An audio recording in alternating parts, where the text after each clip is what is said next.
Usap-usapan ngayon online ang pagkakadawit ni Coco Martin sa isang blind item na di umano'y may kinalaman sa dati niyang katrabaho na si Kim Domingo. Bagamat walang kumpirmasyon at nananatiling haka-haka ang detalye, mabilis itong kumalat sa social media at nagdulot ng sari-saring reaksyon mula sa netizens.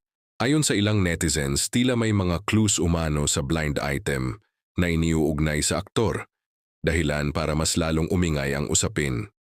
Gayunpaman, wala pa ring konkretong ebidensya na magpapatunay na siya nga ang tinutukoy, kaya nananatili itong bahagi ng espekulasyon at interpretasyon ng publiko.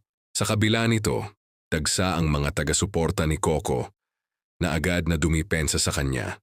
Para sa kanila, matagal nang napatunayan ng aktor ang kanyang profesionalismo at maayos na pakikitungo sa mga nakatrabaho sa industriya. Kaya hindi umano ito basta-basta masasangkot sa ganitong klase ng intriga. Ipinunturin ng marami ang relasyon ni Coco kay Julia Montes na matagal nang iniuugnay sa kanya. Ayon sa fans, kilala ang aktor sa pagiging loyal at pribado pagdating sa kanyang personal na buhay, dahilan para pagdudahan ang mga paratang na ibinabato laban sa kanya. May ilan ding netizens na piniling manatiling neutral at naghihintay ng malinaw na kumpirmasyon bago magbigay ng opinyon. Para sa kanila, mahalaga ang pagiging patas at hindi agad paghuhusga, lalo na kung reputasyon ng isang tao ang nakataya.